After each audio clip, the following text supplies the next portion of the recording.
Hello, everyone. We're glad you're here. Welcome to our podcast, Foundations, Expert Concrete Training and Adventures, hosted by concretepreneur and industry-recognized expert David Stevenson, and joined by new guests every episode. David has been in the concrete industry for over 20 years as a contractor, operator, owner, product developer, and consultant, and has started, grown, and sold contracting companies as well as chemical manufacturing and equipment companies, and is currently the principal consultant with PCC Consulting.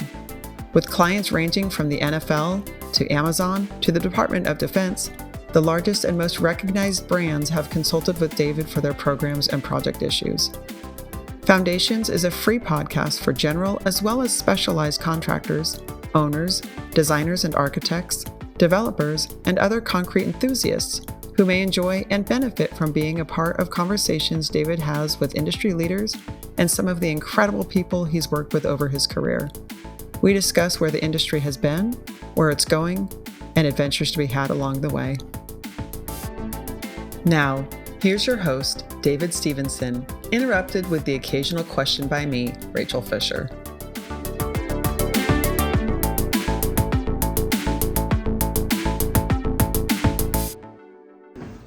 Good afternoon. Welcome to another episode of Foundations Podcast.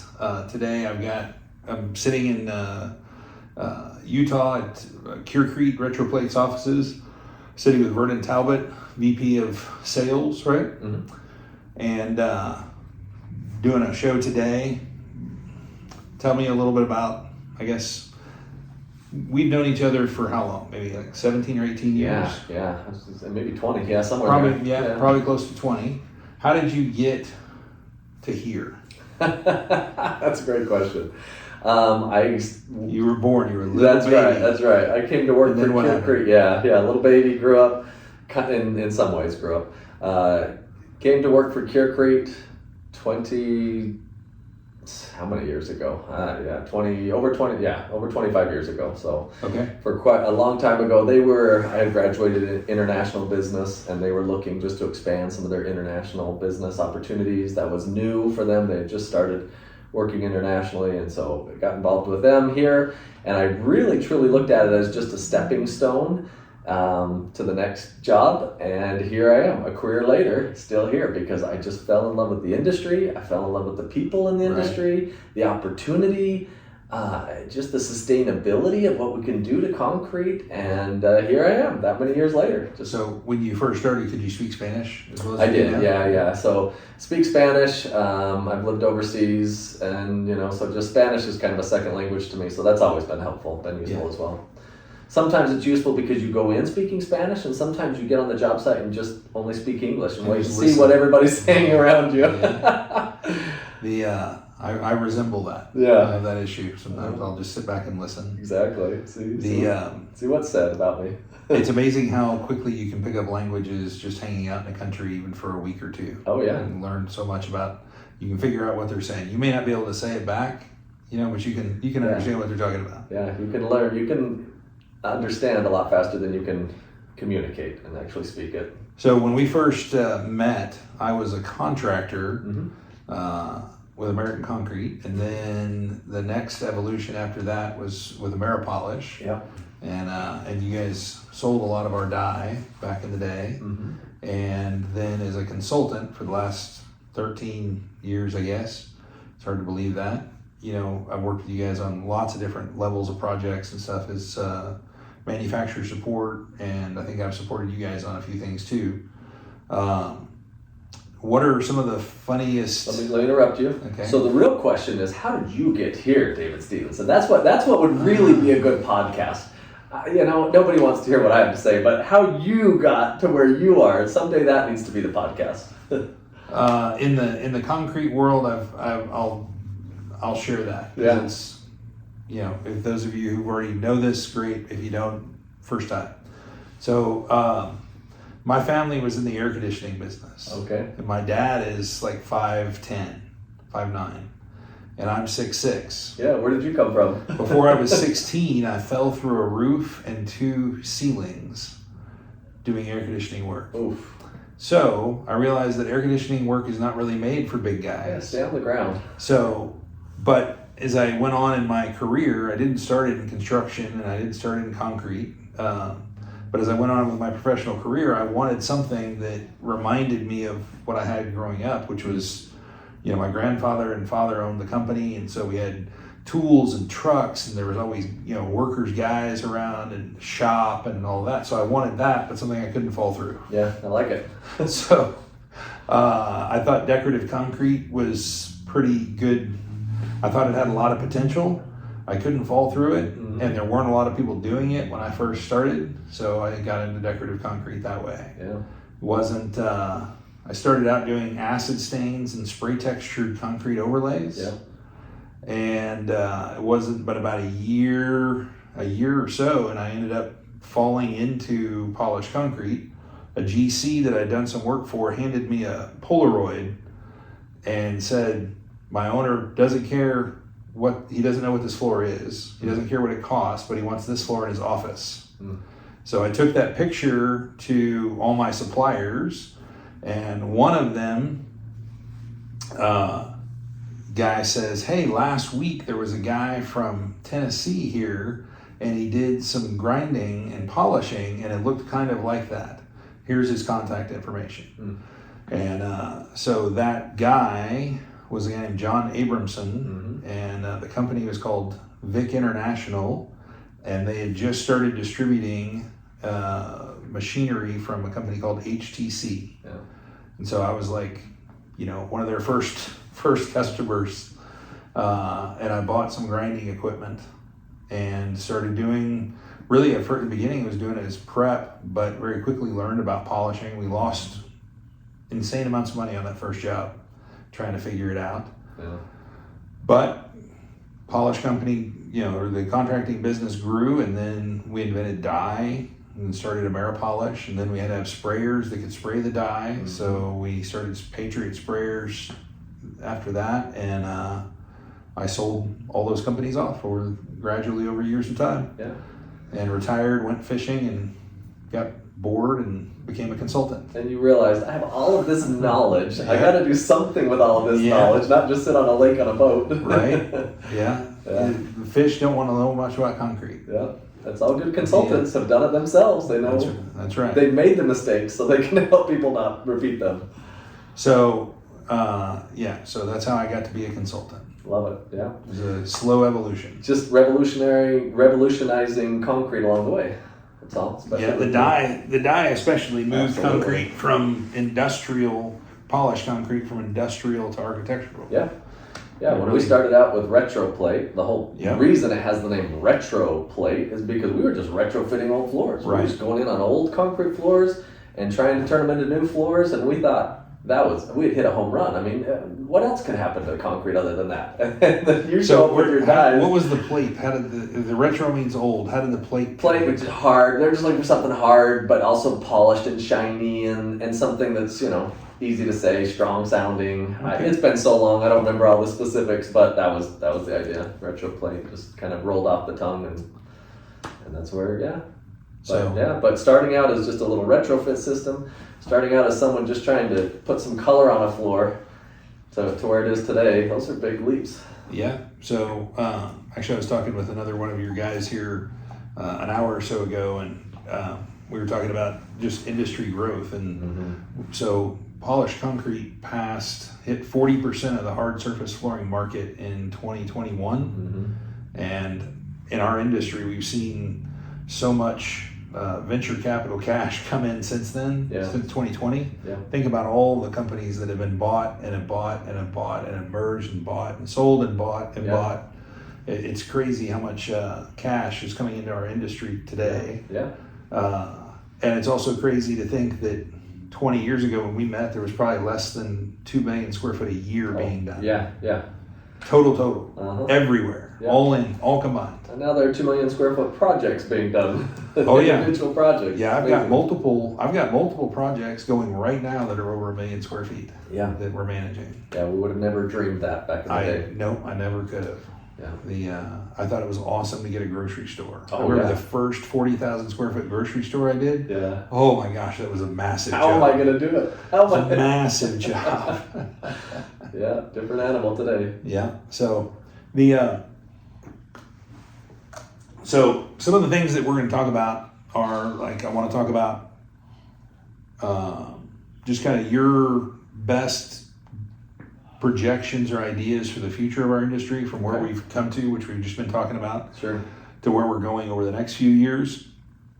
And I want to talk about like the things that scare you coming down the pipe and the things that excite you coming down the pipe. Sure. And just kind of see where we go along the way, because we've got a lot of history and a lot of side stories to tell. We always do. Sure. You have the best knowledge of anyone in this office out of the two of us, so I'm sure I'll fire things back at you to get your opinion too. Maybe on project stuff, but not on industry stuff. I think you have a good grasp on industry stuff, because you see, you're projecting for your company what's coming and kind of trying to position you guys to be successful. So it's a lot of good knowledge. Sure.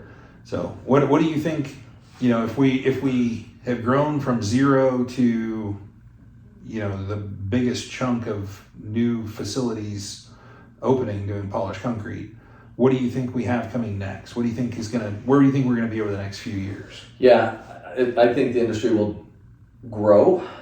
Unfortunately, I don't think it will grow as quickly as it has or as quickly as it should. I think we've gotten Can I ask you a clarifying question? Yeah, of course. So grow as quickly as it has, do you mean by percentage, by actual footage? Yeah, both. Yeah, because it's by footage, it's grown substantially. Percentage taking over the market. So yeah, I think both really. Yeah, I think there's a lot of opportunity out there. It has grown very, very quickly, and that is good on one hand, and in some cases that's been bad, because you've got a lot of people out there doing this work, and some do a really, really good job, and it gives it a really, really good name, and others are just jumping in and jumping out, and that sometimes has left a bad taste in people's mouths that don't want to continue. And so I think we're at a pivotal point. I would love to say that it will just keep growing exponentially the way it has. But as I talk to owners and I talk to architects and designers, there are two different camps completely. Those who just love polished concrete. They get it, they understand that it's concrete, they understand that there will be natural imperfections in the floor, and they also have latched onto good quality contractors that they can trust, that they can believe in. Good manufacturers as well, but really specifically good contractors, the one right where the rubber hits the road, the guys who are doing the work. And so they'll continue to do that because they've found people who can do it for them. And I talk to architects and designers and owners who say, I'm not going to use that ever again. And the reason is because they've used contractors, they've had experiences that didn't pan out the way they wanted it to, whether it's they didn't understand the realities of concrete and the realities of polished concrete and the natural imperfections and the beauty of concrete in that way. Whether it was just that, they didn't have a good expectation understanding to begin with, or they really thought they did, and they just couldn't ever find the right person to do the floor the way they wanted it. And so they're not progressing as much with that. So this is an industry that is very heavily contractor oriented and based. I mean, it is work. You are an artisan. You get on a floor, you get on a piece of concrete, and you truly turn that thing into granite. I mean, I think our industry is definitely not commoditized. I think that a lot of the architects and owners that move away from polished concrete, they tend to move right back into more commoditized products. Something that comes in a box, that is made at a plant, that they can put down, and if they don't like it, they can rip that one off and put another one exactly like it down. So it's very commoditized. Our industry is more craftsmanship, and unfortunately the motto of price, quality, or schedule, pick two. There's a lot of especially retailers that try polished concrete that want all three. They want the cheapest price, get the best quality, and get it done super fast. And can't figure out that they only get to pick two. You can't pick three.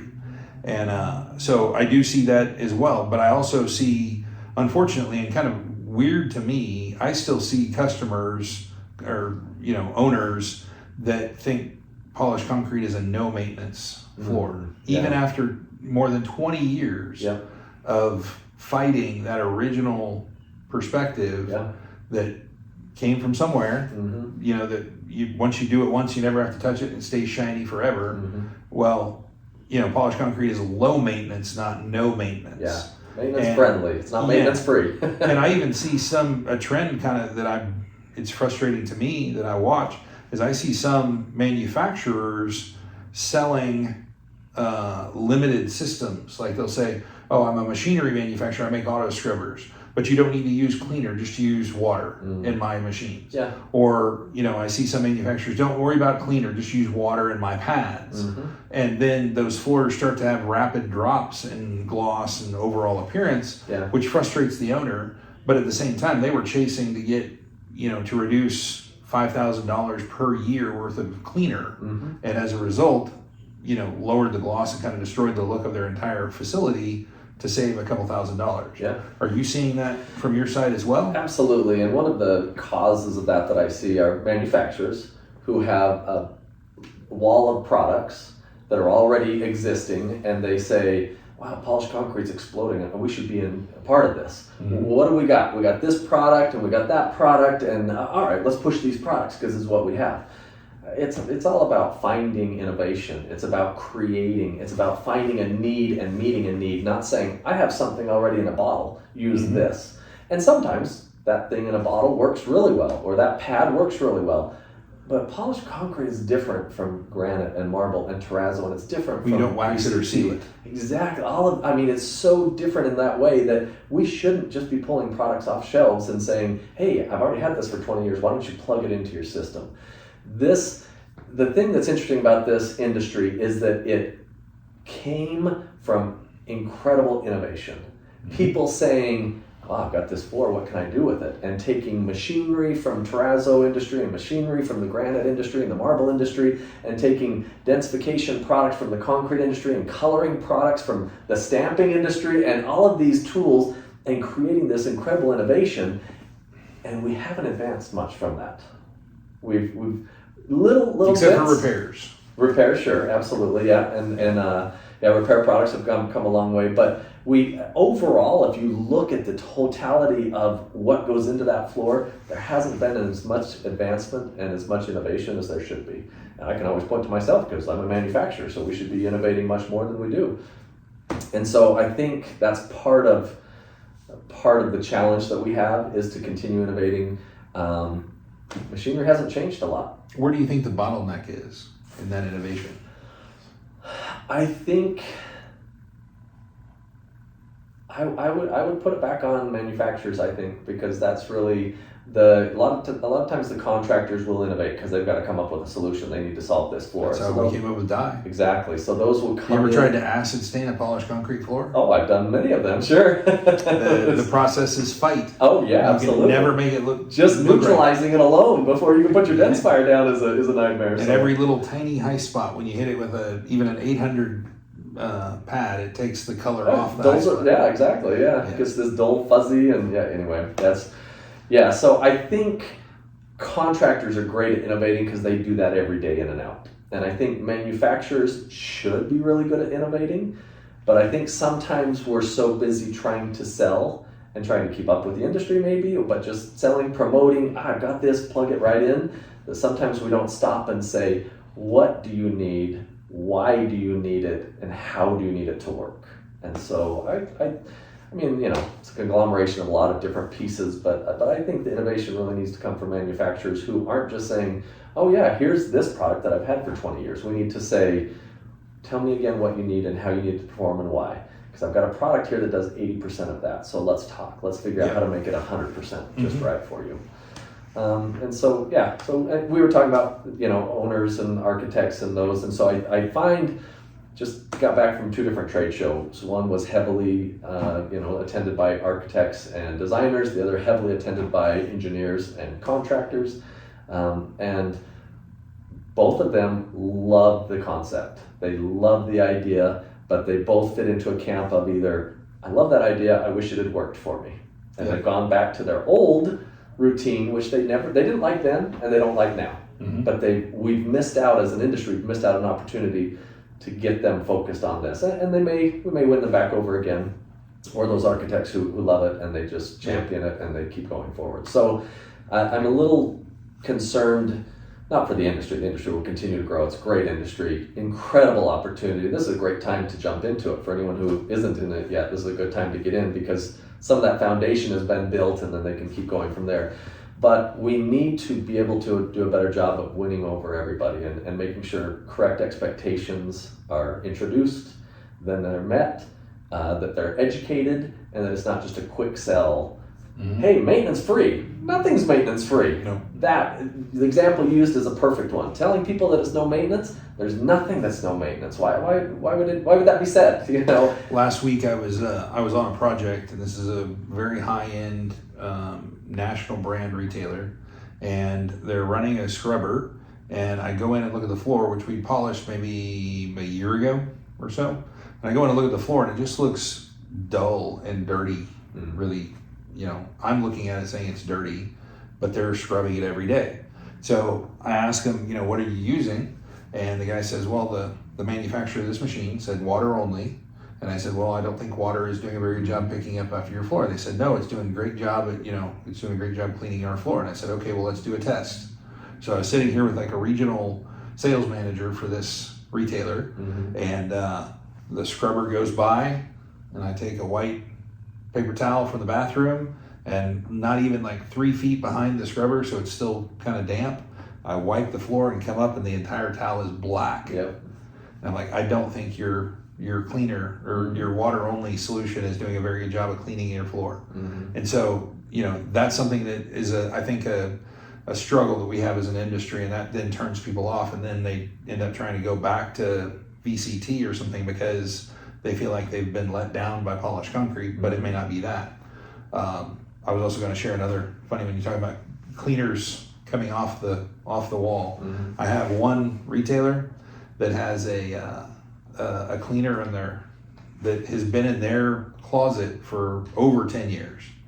And I've been trying for like the last 3 years to get it out of the closet, but it gets auto filled and auto replaced every time we pull it off. Yep.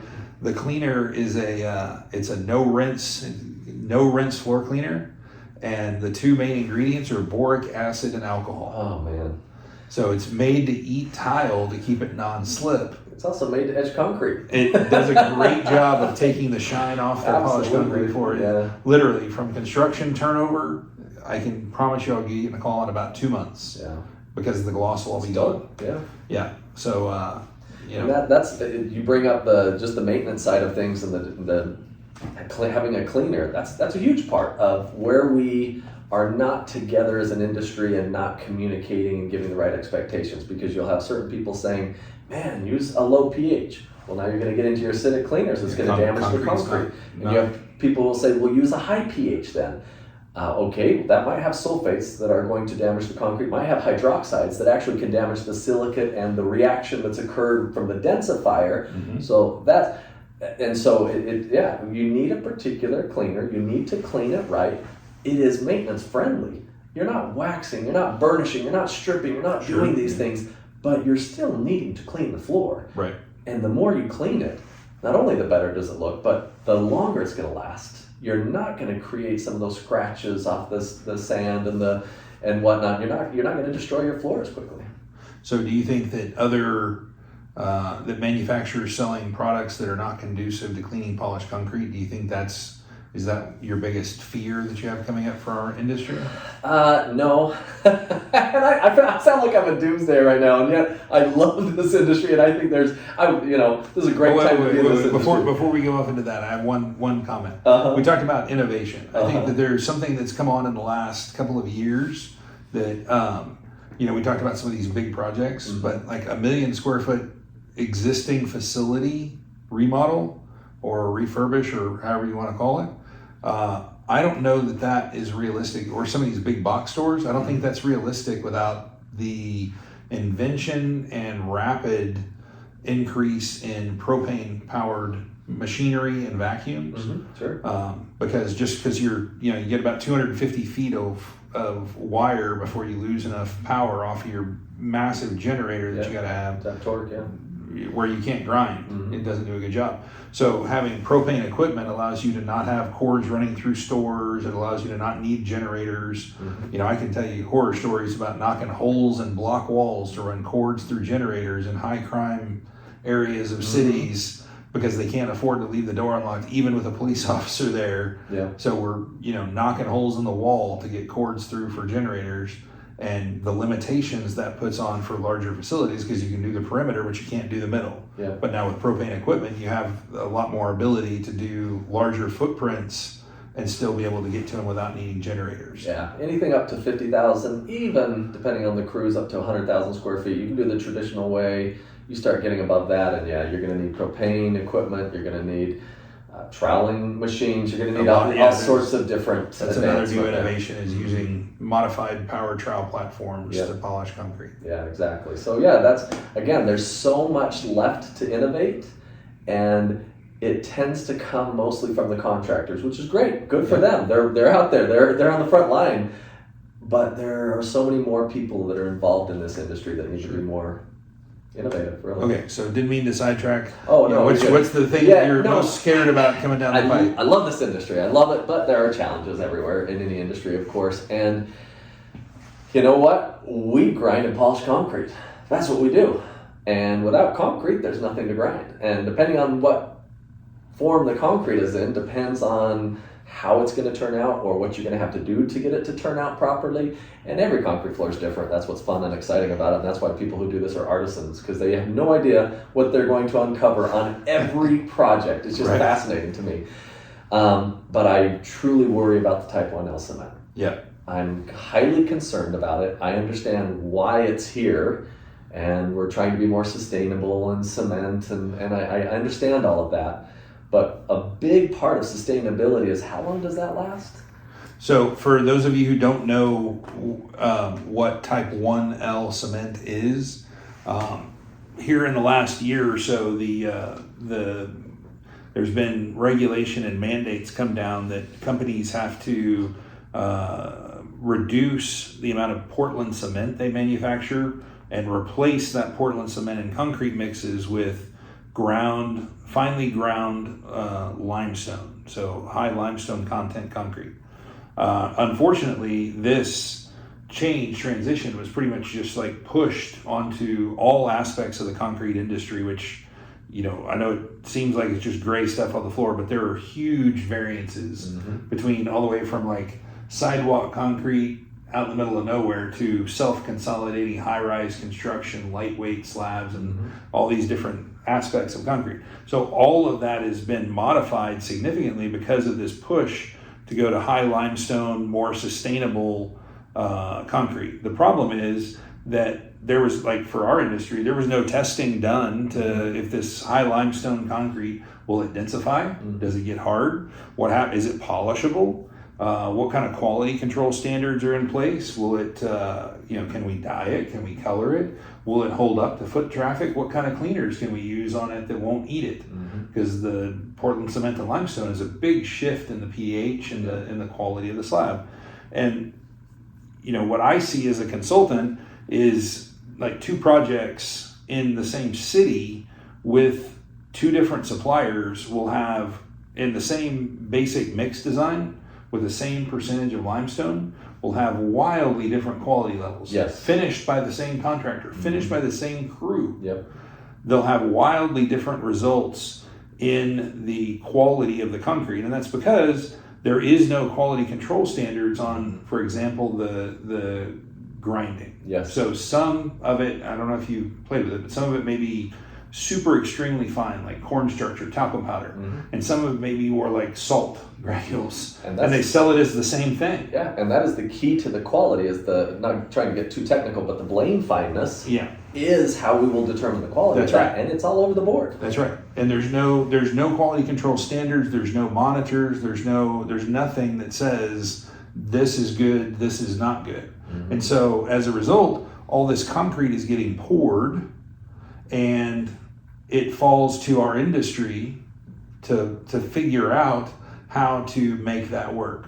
So Yeah. I'm sorry for the explanation. If No. you already knew, Great. that's the back end. Do you have anything to add to that explanation? No, just that I love the idea that it's trying to create a more sustainable floor. Part of that sustainability is its longevity and not having to replace. I mean, it's one thing to have a more sustainable concrete floor, but if that floor doesn't last 100 years and instead it lasts 50, tearing out that concrete and repouring. Or what I'm seeing is like 10. Yeah, that's going to really change your sustainability of that floor. So we need to get our arms around that. I see it as a challenge. Finishers are saying it's sticky, it's hard to finish. Yeah. They're not getting the good finishes out of it. Densifying it is Sticky. Sorry, Yeah, there's a lot of people. We have a lot of Absolutely. non-contractors that listen to this. So sticky means when you're going over the wet but drying cement with a power trowel to make it smooth and flat and finished. Kind of like peanut butter on cold bread. It just or cold butter on bread. It pulls up behind the blade and lifts off the slab, so the top surface paste peels back behind the trowel, making it not smooth, not tight, not dense, not hard. Yep. Yeah. Yeah, all of that. And so you have finishers who struggle with it. We need to figure out how densifiers react with it. Admixtures. Yes, for sure. Yeah. What admixtures to? What do admixtures do? What is a plasticizer do to high limestone? What about integral color? Exactly. Integral color, topical colors, and then grinding and polishing, diamond tools. How are the diamonds going to work on that? So we've really, it's as big a change as if you were to say, hey, we've been polishing concrete, this is great, now we're going to go and polish marble. Yep. Totally different surface. Completely different diamond tooling, completely different reaction of products. I mean, it's that different. And so that is, I think, our biggest challenge. But I also am really excited about it because if it's here to stay, guess who can meet that challenge? Sure. People who can densify the floor, people who can polish and can learn and can figure out how to do that. So I think this new concrete wall, I see it as our biggest challenge right now, and understanding it, getting our arms around it, getting quality, getting consistent quality. Some of those things that are a challenge and are a concern to me big time. Also can be for those who really want to rise to the top and understand it and do it properly, will separate themselves for sure. I think that it will force a test measuring standard that I've been wishing we had for decades, which is not measuring only by compressive strength, because compressive strength is dictated mainly by the gradation of the aggregates and how well they fit together like puzzle pieces, but actually testing like the tensile strength or the abrasion of the surface paste, because that, if you can get to a point where not just the compressive strength is your test, but your abrasion test is there too, that will tell us so much more information that we need, but not just us. Also, if the surface paste is soft, what's that going to do to a ceramic tile? What's it going to do to a terrazzo? Are you going to get lots of cracks underneath? Is the terrazzo going to be able to sit there? This thin epoxy terrazzo that we installed today, how will that hold up on a chalky, powdery surface? It really won't. And so I think that this will, again, if it stays, I think this will create or force new testing measurements, which I'm excited about that. Absolutely, and I couldn't agree with you more on the abrasion resistance testing. Obviously, we test the compressive strength. That's part of the structural characteristic of the concrete itself, and what is it holding up, and what kind of weight load will it have on it. Very important, but we don't test the abrasion resistance. That's the wear surface. That's what's going to deteriorate. That's the wear point right there on the floor. And so there are a lot of tests we could do that would improve overall. I know this is getting off a little side, but I think it's an interesting conversation. So the way that most buildings are built today, so tilt wall buildings, they build a ribbon slab around the perimeter most of the time, and then erect the tilt wall, and then put the roof on, and the whole middle slab is not poured yet. And the majority of that is going to be warehouse storage or grocery stores or schools or whatever. Manufacturing, industrial. But not like heavy. Most of it's not going to be heavy. And then the columns in the middle, we leave column blockouts. So where does the compressive strength, other than maybe like 5% of the customers, where does compressive strength come in? Do you think a third grader is going to need a 5,000 PSI slab in order for them to be successful in their class? But the abrasion, the surface wear, that's going to have a much bigger impact on a grocery store than compressive strength, because there's very little. I mean, a grocery cart can't only hold about 300 pounds max of groceries. Yeah. Well, on the regular wheels, that's diluted even further down than that. So you got maybe 150 pounds of PSI on a 5,000 PSI slab. But a lot of abrasion. All those feet, all those carts, all that sand going out to the parking lot, bringing in salt and sand on the wheels, and then just rolling over, sanding the same spots. Yeah. It's always funny to see a grocery store, because you can tell where the milk is. I can tell you where the milk is without looking at the shelf, because the wheels make furrows in the concrete. Because every cart turns within the same 4-inch or 3-inch run, right? Yeah. That is going to have a lot bigger impact than the compressive strength today. Sure. Yeah, and most of those are single level buildings, so right. They don't have a weight load, so the compression is. And if column blockouts, the structure's not even sitting on the slab. Sitting on that, it's sitting on a sub slab. Yeah. Footers and sub reinforcement. Anyway, sorry for the sidetrack. But it was a great point you made, though. The abrasion resistance extremely important. Not only just for the wear resistance, but if we're polishing the floor and we want to maintain that polish, we need to be able to maintain the floor properly, and we need to have the type of abrasion resistance so that doesn't just wear through and remove our scratch patterns. So, you make a great point. Abrasion resistance is very important to what we do, but it's not tested widely. Well,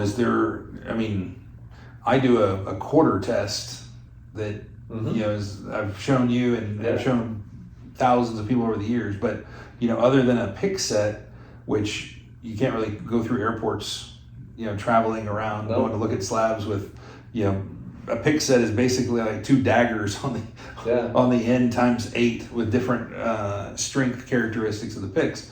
But is there really a good field abrasion test currently available today? Not a field one, no. No, it's all ones that you're going to core and take to the lab and use. And those are great, but and some that are even in place, but are going to destroy the surface. Yeah. So there aren't any. Yeah, I've heard you complain about not even being able to take your crochet needles through the airport, much less a pick set. I can't imagine trying to get that through. Hey, the funnest week before last, I had an agent want to confiscate my gloss meter.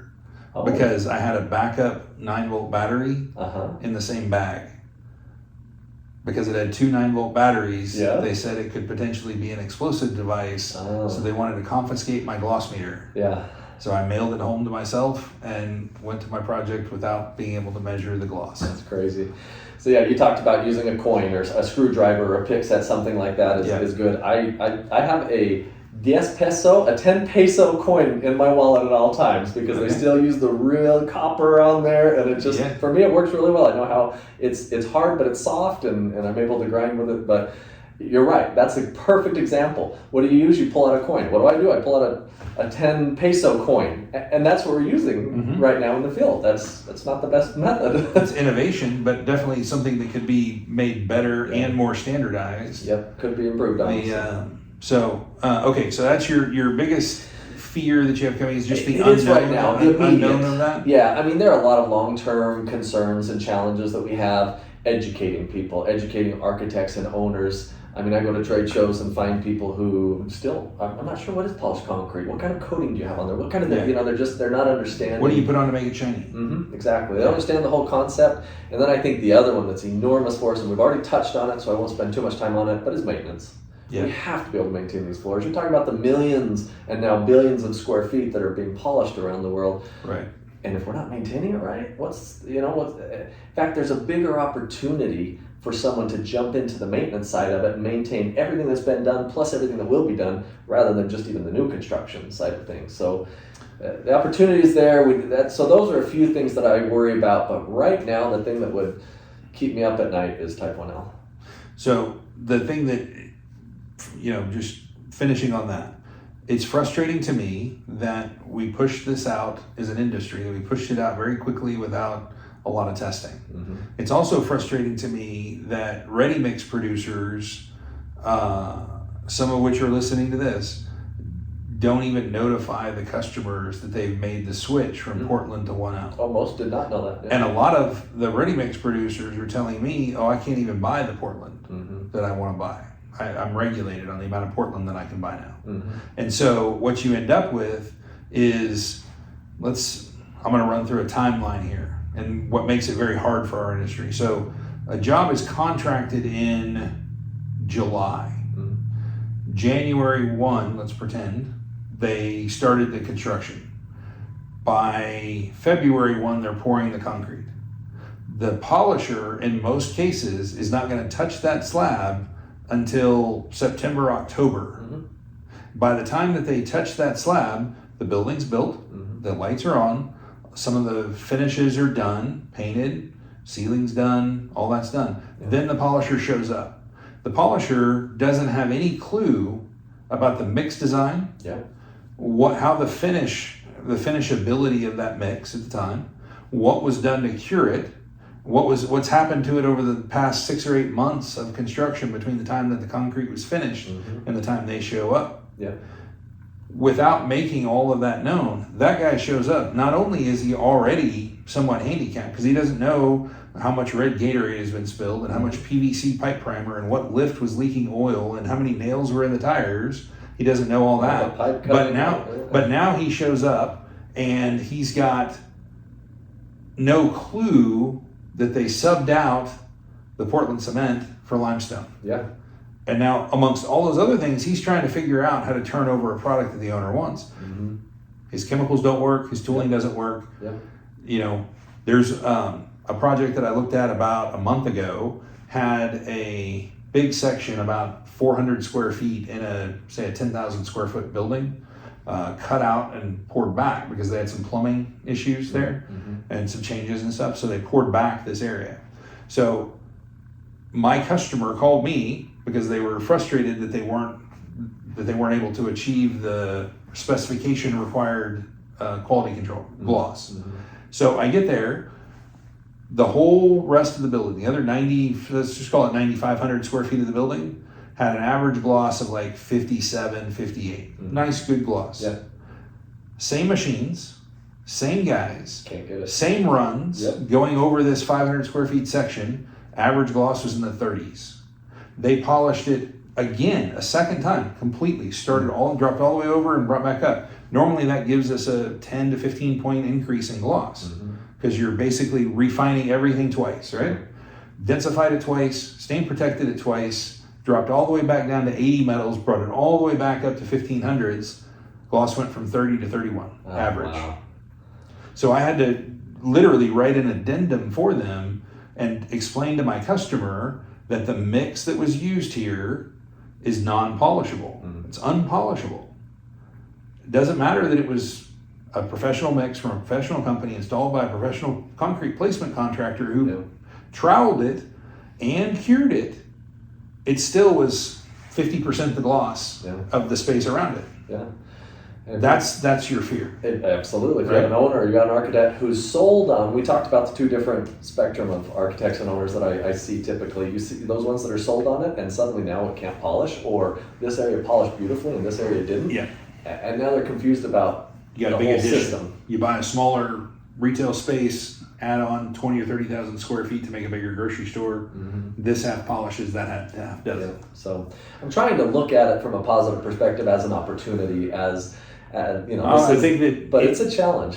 Those are the things that are frustrating. But to your point, on the flip side, whenever things go sideways, somebody's going to make money figuring it out. And I hope that as an industry we're more, well, we are certainly more mature, but I hope we're mature enough to take that next step and really come together and talk about that concrete mix and how do we overcome it, and what about this scenario, what about that scenario, and really share and really grow from this. I do whole classes on pre-construction for polishers, how to tear apart a specification, understand it, go to the pre-pour meetings for the concrete, talk to the finishers, just so they can try to learn and get engaged on that side. And that goes back to the very first thing we talked about when I was forcing you to introduce yourself, because you have such a cool history and just such a broad range of things you've done. That just goes back to touching on learning and growing and being able to expand on what we're doing currently. We have to be able to innovate. We have to be able to grow. What is the thing that's most exciting for you? To me, it's still just the opportunity. It's still the potential that's out there. Even though, I mean, you talked on some of the numbers and how well it's growing, there's still so much opportunity. I sit down with architects who have never even, they might have heard of polished concrete. They don't know what it means. They don't know what it is. The sustainability aspects of it, I don't think everyone understands that as well as they could. People that are, the lead, an AP professional will understand that, but most people across the board don't understand why is it sustainable? How is it sustainable? And then creating a difference in sustainability of these types of floors as well, from one that has a stain guard to one in an environment that might not need a stain guard, a topical stain guard. Yeah. Let's not put one there. Let's make it even more sustainable than it is, which is already very sustainable. So understanding I do a lot of penetrating guards. Yeah, on exactly. my projects. So using a penetrating guard in an area that's right for it instead of a topical, and even reducing some of that maintenance and increasing that sustainability. That's important to all of us, and it's only growing. The one trade show that continues to seem to grow are the ones that are green products and the green bill type shows out there, and understanding that sustainability is really important. Let's talk about some of the opportunity, right? So, you're talking about showing off the sustainability, and most of the stuff that I hear you mentioning is really more geared towards new construction. Mm-hmm. I think that there's a huge opportunity in a remodel. Completely. Can I give you one statistic that I read about 2 months ago that I looked up? Love statistics, yes. Okay. So, in its current form, terrazzo, the epoxy terrazzo, has really only come about since the 80s, mid-80s. Yeah. And I wasn't in construction at that time, but my understanding is that the epoxy terrazzo came about because of cheap oil when OPEC came online, and then the oil byproducts that allowed that terrazzo to be made at a much cheaper price than the old school cementitious terrazzo that was made before. But did you know that the largest flooring type through the 30s, 40s, 50s, and 60s was cementitious based terrazzo at half-inch placement? I didn't know that, but it doesn't surprise me either. Did you know that currently today, about 86% of federal, state, and local buildings, government buildings, are old school cementitious based terrazzo? Yeah, because they last. Do you know what the opportunity is to go in there and repolish old school terrazzo that they've done nothing but waxed for 40 years? That's what I was just going to say. Right now they're putting wax on it. It's yellowing. It's difficult to maintain. Right. And what happens when that wax wears and gets scrubs? What's about the sustainability of the wax strippers? Yes, yeah. The stripping, then the wax that ends up in our water system just from wear and cleaning and all of that, and then just over and over again to go in and truly refurbish, meaning grind, densify, take to total refinement that floor. Better quality, better shine, better gloss, better reflectivity, ease of maintenance, enormous opportunity. So the second smallest state in the United States has over 40 million square feet of state government buildings only that is cementitious terrazzo placed all the way up to the mid-80s. Today. It's an operation today. Yeah. That's a company's entire, they could do that for nothing but 30 years. And that's a contractor. That's one small state and one segment of that state. That's only the state buildings in one small state. Yeah. So take a state like California, and go in there, there's huge opportunity there. Yeah. So refurbishing, again, as we touched on the maintenance, which that's a little bit of a blurry line because you're maintenance. Let's talk about that. Why is maintenance so hard to manage? I think, like we talked about earlier, just even understanding the chemistry of it, how to maintain that floor, how to maintain it, so the chemical side of it, the cleaner, and then what sort of pads to use that aren't going to damage the floor, that might still continue to bring up some gloss. And then, is this the type of floor with the type of wear that will need an occasional repolish? So how do you fit that into it as well? There are just a lot of moving pieces, and the industry that's really gathered around this has been the concrete industry, the concrete finishing, and ACI, guys who are doing the grinding and polishing. But the maintenance is a totally separate animal over here. You've got your Jansan folks over here who aren't doing the grinding and polishing. And for the most part, you have grinding and polishing folks who aren't doing the maintenance of it. And so there has to be some cross-education here. Well, and I think that in my opinion, our industry has not made, I think we're starting to now, but historically we've not made polished concrete maintenance friendly enough when you consider that a lot of times a big national contractor wins the contract. They subcontract to a regional contractor who subcontracts it to a local contractor who subcontracts it to a small, a lot of times I'm on, these facilities and, there may be 5 grocery stores that's done by a father and 2 sons. And they're 4 generations, 4 steps removed from the guy that actually signed the contract that said, this is what we're going to do. So this guy down here very rarely actually gets training, nor does he even know what's in this prime contract. So the owner may say, this is what we're doing to maintain these floors, but the lost in translation through the layer filtering through the layers down, this guy's using a completely different soap with completely different pads, and his contract says he's responsible for buying it, so he buys the cheapest thing he can possibly get because each one of those layers is pulling out profit. So what's left for the little guy that's actually doing the work on the bottom, a lot of times, I see that happen more often than not. I would say at least half the time. That's the situation. No, you're absolutely right. And these giant facility maintenance companies who are talking about the sustainability and understanding how to do it, it doesn't always filter all the way down. And those guys sometimes don't know any better than to wax the floor anyway, because that's what they do. I've always waxed the floor, and it's a shiny floor, so I probably need to wax the floor. And so some of those things, just because the whole industry doesn't know better, don't end up getting communicated. I'll tell you a funny story that I don't know that I've ever told you, but it's actually about your cleaner. Okay. So there's a retailer that was buying your cleaner, and we had it set up so that they were buying the product and it was getting drop shipped to the store, right? So we knew the footage they had to clean, and the owner was going to buy the cleaner. Well, in the lost in translation, the guy doing the floor wasn't ever told that the owner's buying the cleaner. So he's doing the cleaner himself. So I go and I'm doing this audit on these stores that we've noticed that the floors are deteriorating pretty fast. And so I'm at night, it's like 3 a.m, and I don't sleep really. So I'm showing up at the site to meet with the guy actually cleaning the floor. And I get there, and I've told this story a couple times, but it's hilarious. So I go in the back first before he gets there, and I look, and there's like a pallet and a half of cleaner in the back of the store. And I'm like, oh my gosh, this is like all the cleaner since the store opened sitting back here not being used. So the guy shows up and he walks in and he's got an old Coke bottle with no label on it, and it's full of this white liquid. And I say, what's that? He said, that's my cleaner. And I said, well, what brand is it? Oh, I make it at home.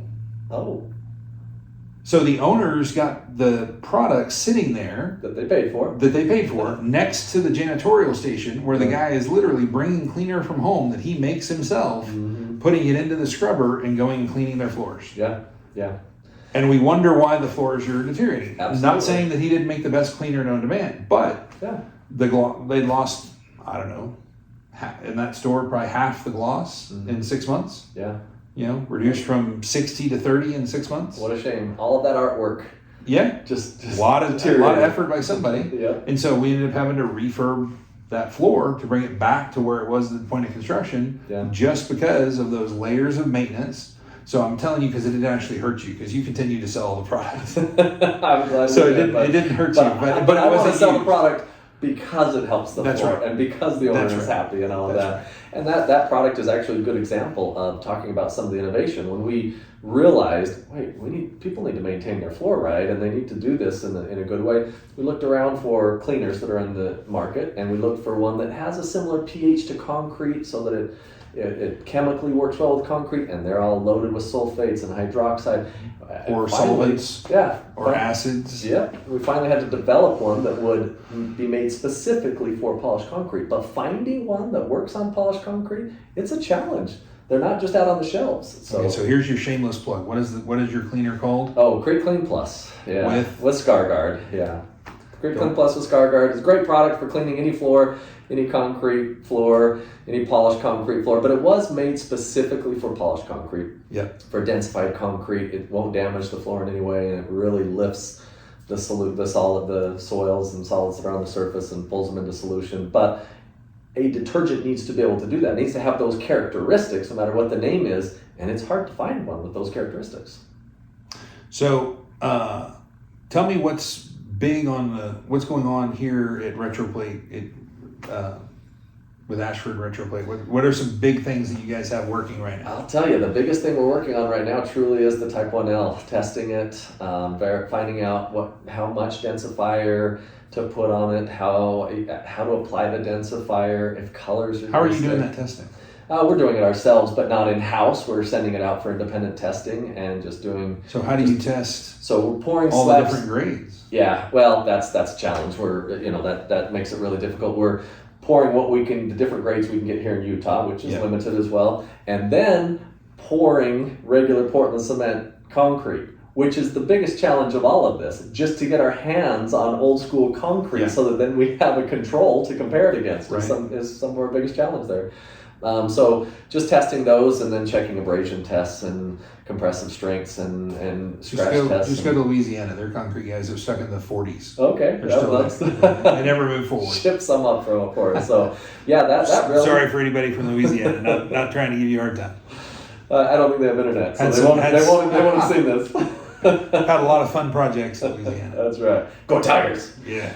That really is the thing that we're spending most time on right now as far as developing and trying to find some innovation, is really saying, okay, if this is the concrete, if this is the cement, if it's here to stay, then let's figure it out. Let's figure out the solution. Let's figure out how to compensate for it, make it better, and continue to run with not only the products we currently have, but what sort of new products are going to be needed for this as well. Right. Yeah. Other than that, also on the retrofit side is the way I refer to it, the maintenance, but even more so than just the maintenance. There's one side is just maintaining a well-polished floor, and then it's going into a facility that had a beautifully polished floor, but hasn't been maintained properly for 5 years. Now what can we do with that? We can bring them back to life, and we can bring them back to life much easier than what the original process had to be, the whole 9-step process, but it depends on the floor. Every floor is different, and so that side of it as well, putting a lot of effort into just not just the maintenance and the cleaning of it, but also the go in and really maintain a floor that was never maintained properly. And then just the global side of things, the international, the going into countries that have never even heard of polished concrete or even densifiers sometimes, and just spreading the good word. I've traveled to a lot of countries, trained, and bring in a group that they don't know how to pour concrete well, much less polish it, and then starting that education process and then watching the growth and watching how things happen over the next few years after. I love that as well. Yeah. Well, anything that you want to say to my audience before? I just want to compliment you for being his audience, first of all. Again, shameless plug for him, because the knowledge that he has, the experience that he has, and what you will learn is incredible. And we can all make our own mistakes, or we can learn from people who have done it over and over again and have seen other people make mistakes. I've made a billion mistakes. I'm sure you've made a few mistakes as well, but also seen the other mistakes people have made and had to fix those mistakes. And so just the fact that you are watching this, just the fact that you are taking some time to learn something today is enormous.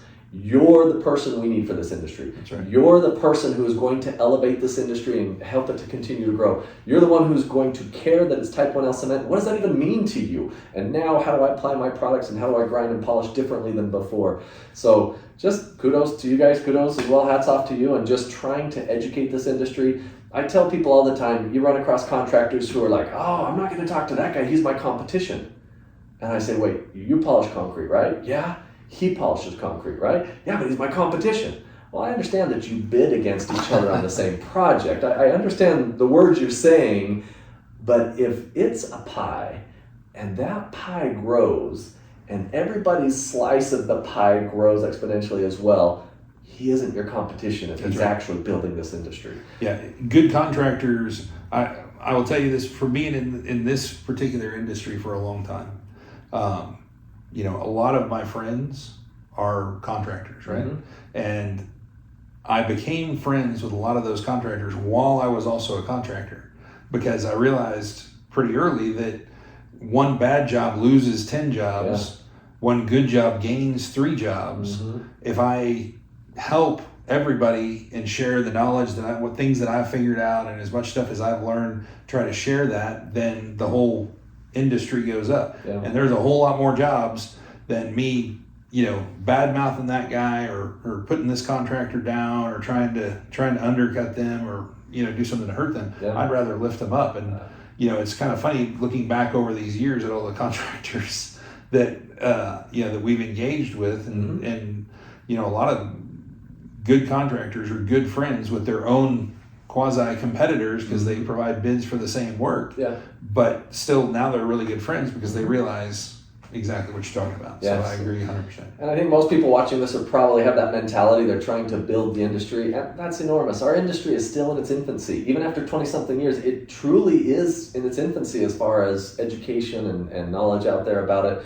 So continue to grow. At Curecrete, we're always looking for great contractors. We want to team up with people. We want to learn from them. We want to teach them what we know. We want them to be involved in opportunities like this and your website where they can go for more education and learning and even deeper than what we're seeing here. So I hope you all jump on his website and check that out. But any of those opportunities to grow, develop personally, and then build the industry, we all need to do more of that. Okay. Well, thank you, everybody, and appreciate you joining us, and have an awesome day. Thanks.